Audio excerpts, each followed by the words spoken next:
नमस्कार, चौथी दुनिया इंटरनेट टीवी पर आपका स्वागत है। आज हम एक अजीबोगरीब सवाल लेकर के आपके सामने आ रहे हैं। एक वर्ड है जिसे पार्लियामेंट में बहुत इस्तेमाल किया जाता है। उस वर्ड का नाम है whip.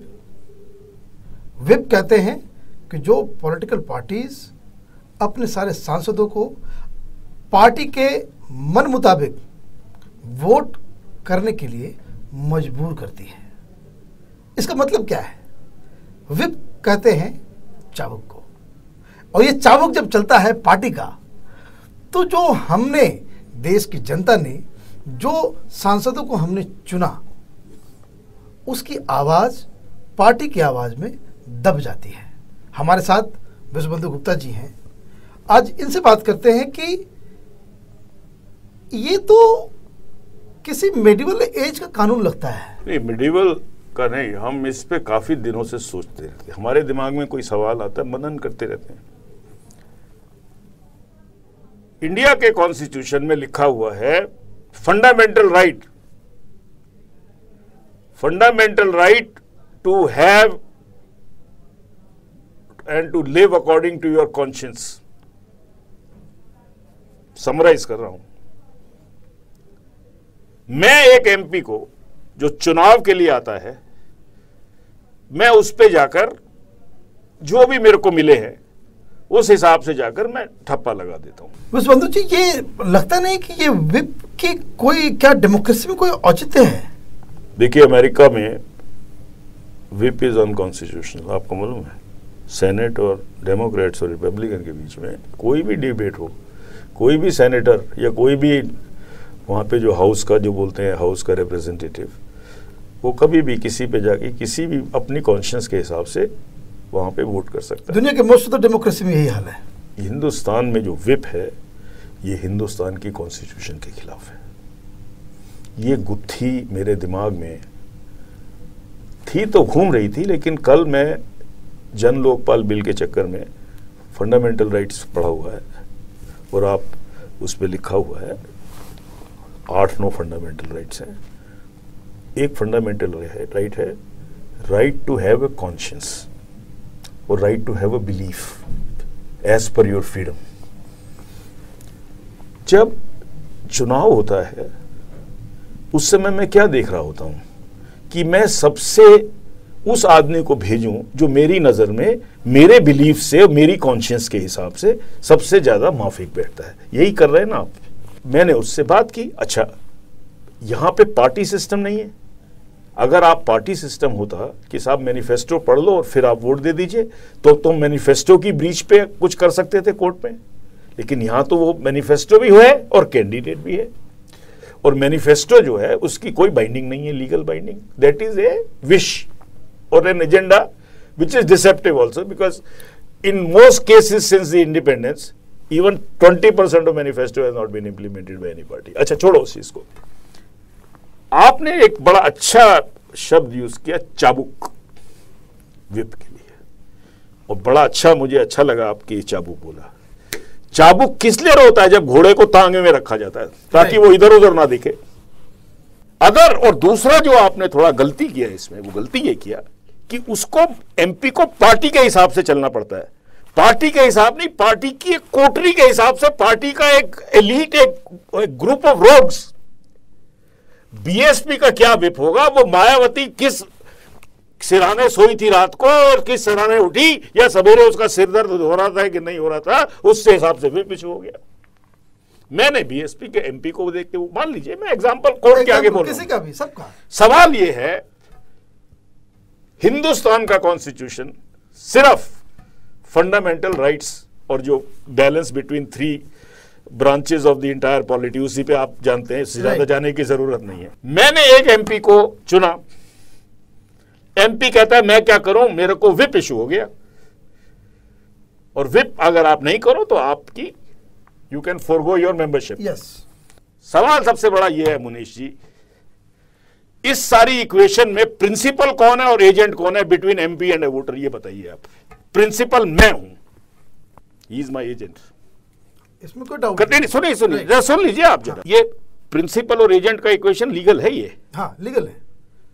He is there because of my conscience. Right. And he works against my conscience there. And because he has got a chabuk on him.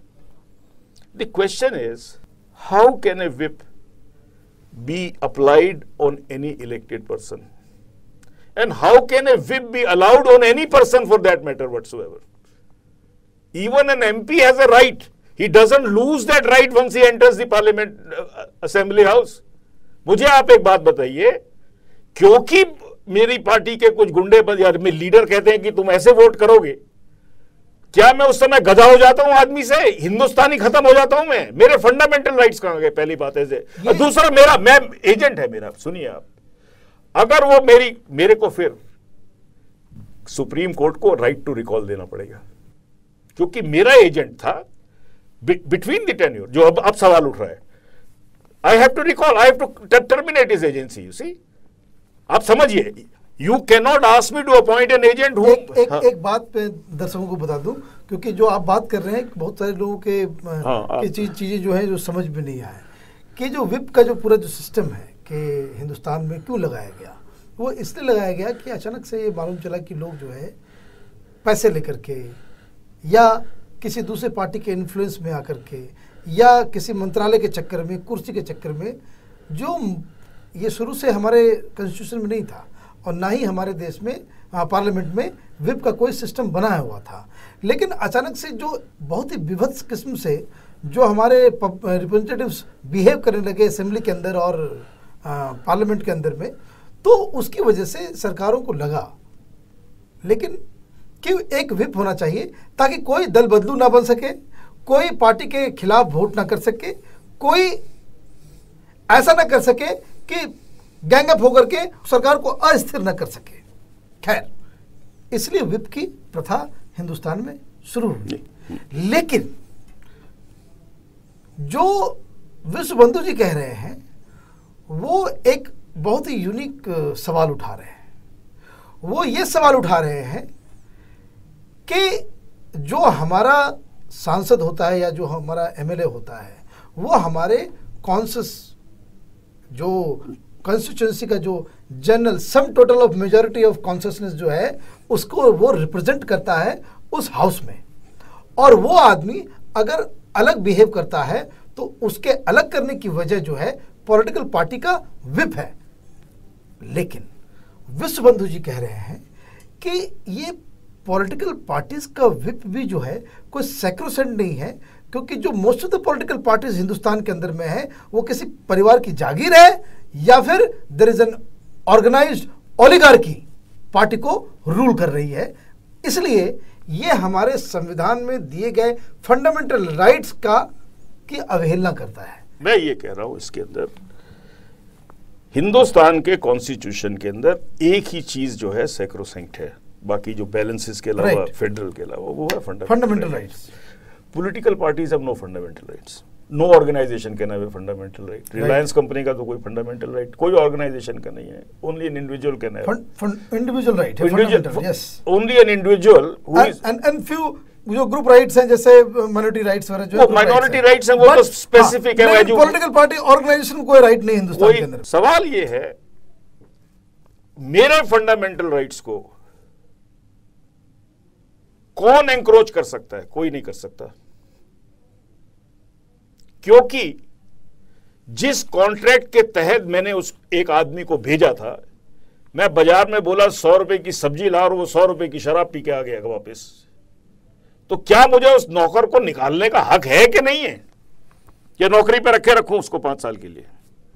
इस सवाल का जवाब दीजिए। नौकर मेरा है वो। बिल्कुल सही लॉजिक है, ठीक है। नंबर 1। नंबर 2, अगर मैं if I have a right to elect, I have a right to recall, it is inbuilt into electing and the recalling. ये समझ लीजिए, जैसे राइट टू इंफॉर्मेशन में आया, राइट टू इंफॉर्मेशन आया, राइट फॉर एक्सप्रेशन से।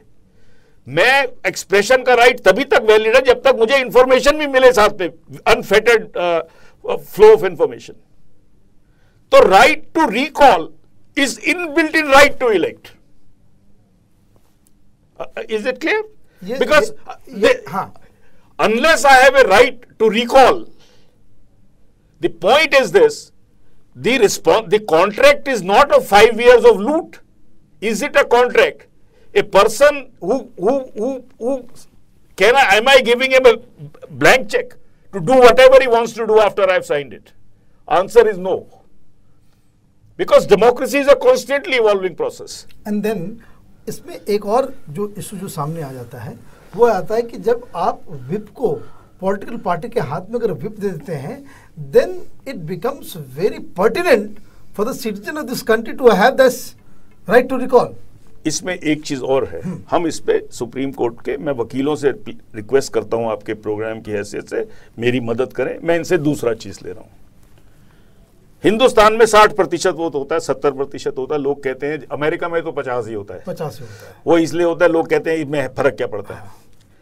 सवाल ये है, the governance of this country is based on the opinions expressed as by the vote of the elected. ठीक है, that is the final, that is the fundamental. That is the fundamental democracy. Question is, जो बार बार उठाया जा रहा है और अभी सुप्रीम कोर्ट में पड़ा हुआ है, I should have a right to say, जो अन्ना भी बोल रहे हैं, कोई भी नहीं, सारे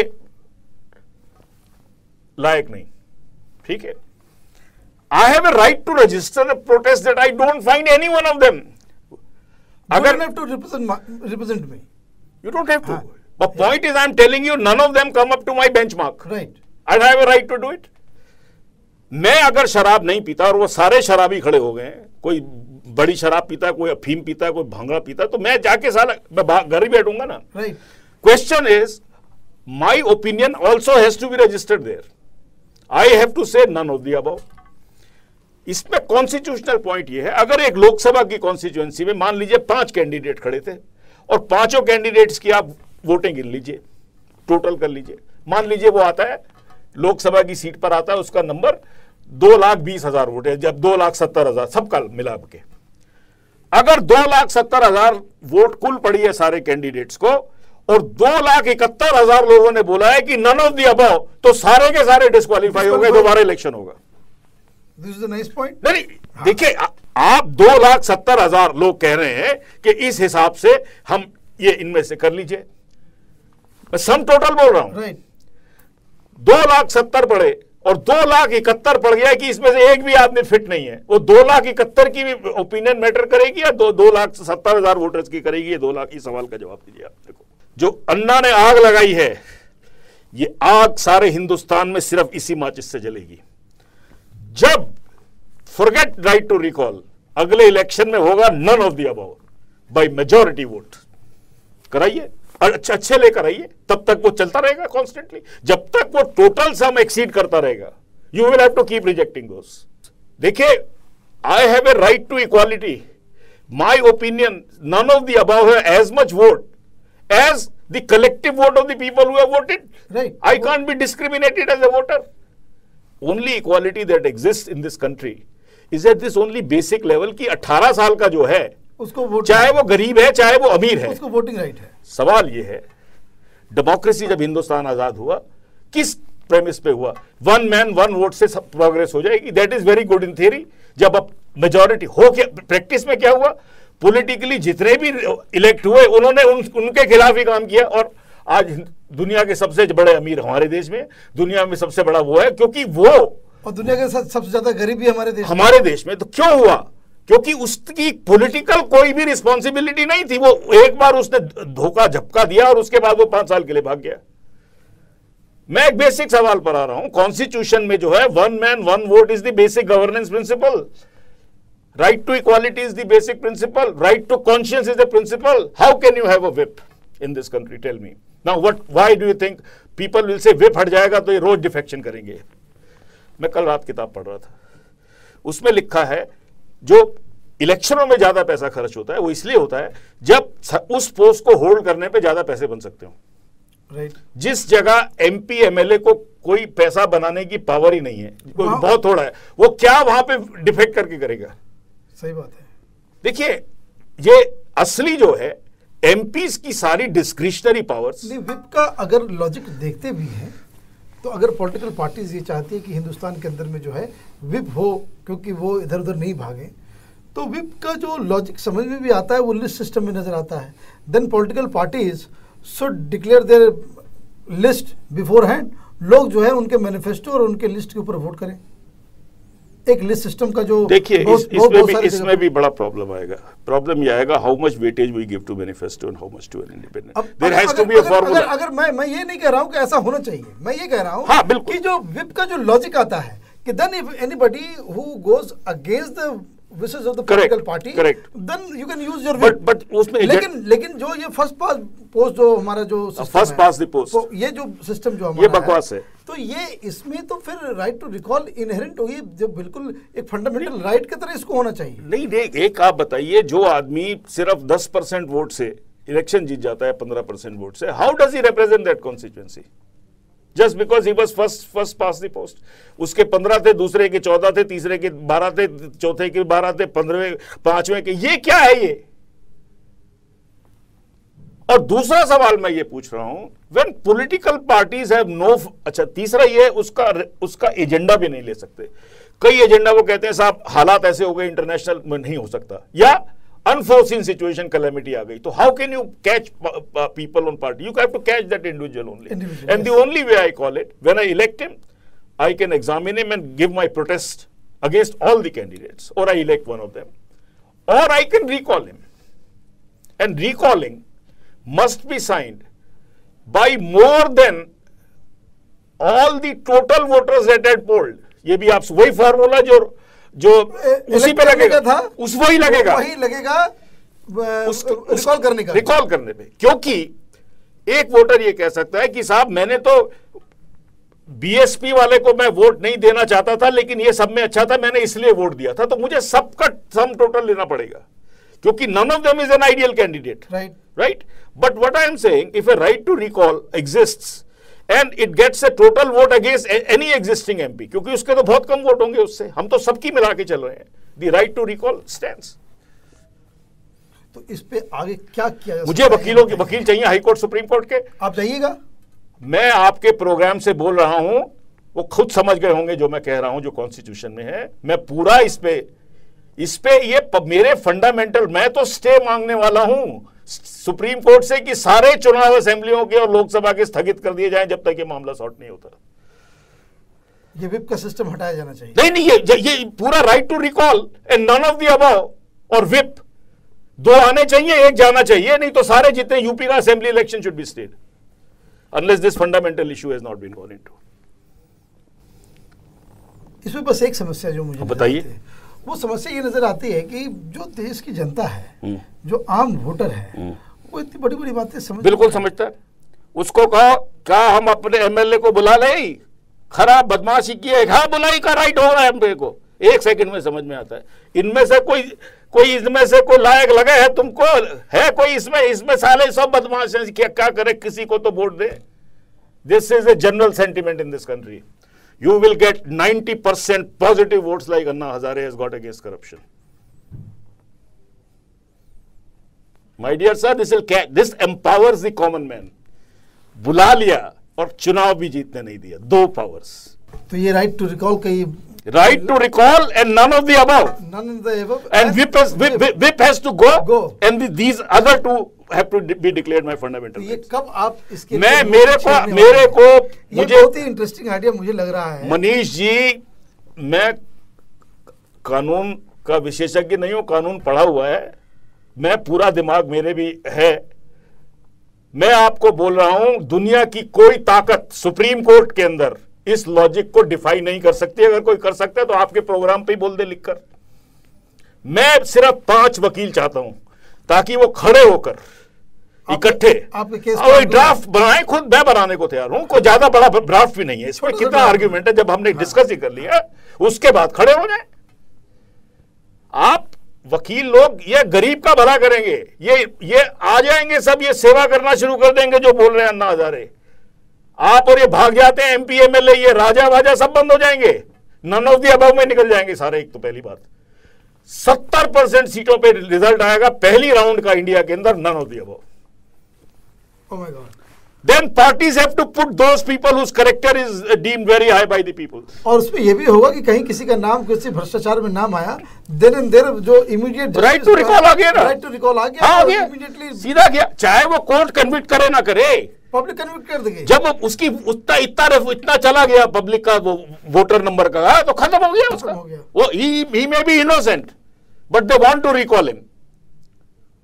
बिल्कुल राइट है, राइट है। जब जिस नंबर से गया उसी नंबर से बुला रहे हैं। हाँ।